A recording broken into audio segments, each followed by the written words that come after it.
సంక్రాంతి వస్తేనే ఇది పతంగుల పండుగ. ఎక్కడ చూసినా పతంగులు ఉంటావు. ముఖ్యంగా పిల్లలు, యూత్ అందరు కూడా ఈ యొక్క పతంగుల పండుగని చాలా అంటే చాలా ఎంజాయ్ చేస్తారు.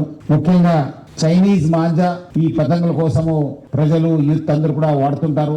దానివల్ల పర్యావరణానికి, పక్షులకి, మనుషులకి అందరు కూడా చాలా పెద్ద ఎత్తున నష్టం చేయడం జరుగుతుంది.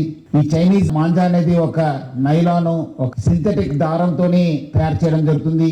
దీనివల్ల చాలా అంటే చాలా నష్టం జరుగుతుంది. తెలంగాణ రాష్ట్ర ప్రభుత్వము 2016లోనే ఈ యొక్క చైనీస్ మాంజాన్ని నిషేధించడం జరిగింది. National green tribunal NGT July 2017లో బ్యాన్ చేయడం జరిగింది. బ్యాన్ అయినప్పటికీ ఇంకా కొంతమంది దొంగచాటిగా చైనీస్ మాంజాన్ని అమ్ముతూనే ఉంటారు, ప్రజలు కూడా కొంటూనే ఉంటారు.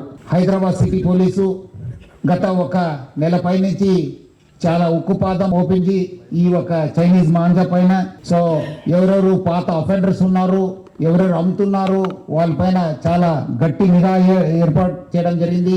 గోడౌన్స్ మనము దాడి చేయడం జరిగింది. స్పెషల్ డ్రైవ్స్ ని మనము కండక్ట్ చేయడం జరిగింది. ముఖ్యంగా ఇక్కడ law and order officers plus మన టాస్క్ ఫోర్స్ ఆఫీసర్స్ స్వయంతంగా జాయింట్ ఆపరేషన్స్ ని కండక్ట్ చేసి చాలా చోట్ల కేసు పెట్టడం జరిగింది. ఇప్పుడు దాకా మొత్తము 103 కేసుని మనం కట్టడం జరిగింది. దాదాపు 143 మందిని అరెస్ట్ చేయడం జరిగింది.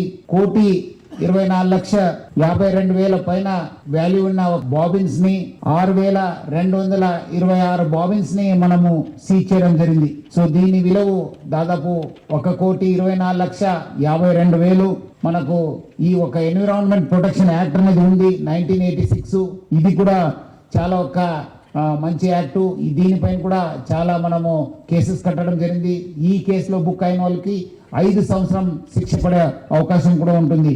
మనం కూడా ఈసారి ఎవరెవరు ఈ ఒక కేసులో పట్టుబడి ఉన్నారు, అది చివరి దాకా ఎక్కడ ప్రొడక్షన్ అయింది, ఎవరి దగ్గర తీసుకున్నారనే పైన మనము చాలా గట్టి ఒక ఇన్వెస్టిగేషన్ చేయడం జరుగుతుంది. ఈ షాప్స్ అమ్మే వాళ్ళ పైన, అదేవిధంగా గోడౌన్స్ పైన మనము ఓల్డ్ ఆఫెండర్స్ ఎవరెవరు ఉన్నారు వాళ్ళందరి పైన కూడా చాలా గట్టి నిఘా ఏర్పడడం జరిగింది. కొంతమంది ఈ మధ్యలో మనము చాలా గట్టి నిఘా ఏర్పాటు చేసిన అన్న వల్ల వాళ్ళు ఈ కామర్స్ సైట్స్ నుంచి కూడా కొంత అమ్మడం జరుగుతుంది. ఇన్స్టాగ్రామ్ కావచ్చు, వేరే ఒక ఈ కామర్స్ సైట్స్ నుంచి కూడా అమ్ముతున్నారు. దానిపైన కూడా మనము ఈసారి కూడా ఆ ఒక లీడ్ కూడా చివరి దాకా కూడా తీసుకెళ్లి ఎవరెవరు ఈ కామర్స్ సైట్స్ ని అమ్ముతున్నారు వాళ్ళపైన కూడా కేసు కట్టడం జరుగుతుంది. ఈ చైనీస్ మాంజా అనేది మీ అందరు కూడా తెలుసు, చాలా అంటే చాలా హాని జరుగుతుంది. ఈ ఒక ప్లాస్టిక్ ఐటమ్ ప్లస్ గాజులతోని ఇది తయారు చేస్తారు. ముఖ్యంగా 2 వీలర్స్ పైన ఎవరెవరు వెళ్తుంటారు, నడిచిపోయే వాళ్ళ పైన కూడా ఇది చాలా హాని కలుగుతుంది.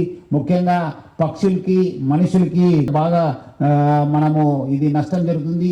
అది కాకుండా పిల్లలు ఇది ఏమాత్రం పతంగులు యూజ్ చేస్తే ఎక్కడైనా ఈ ఎలక్ట్రిసిటీ వైర్కి తగిలితే అది షాక్ అయ్యే అవకాశం కూడా ఎక్కువ ఉంటుంది. సో ప్రజలు కూడా దీనివల్ల లాభం కంటే ఆనందం కంటే ఇది ఇబ్బంది కలిగించే ఒక వస్తువు. సో ప్రజలు కూడా బాధ్యతంగా వివరించాలి. తల్లిదండ్రులు ముఖ్యంగా పిల్లల్ని ఏదో సంతోషం కోసం అని చెప్పి వాళ్ళు దీన్ని ఏదో యూజ్ చేస్తే అది చివరికి వాళ్ళు కానీ వాళ్ళ పిల్లలు కాకుండా వేరే వాళ్ళు కూడా ఇది బాధ కలిగించే అవకాశం ఉంటుంది.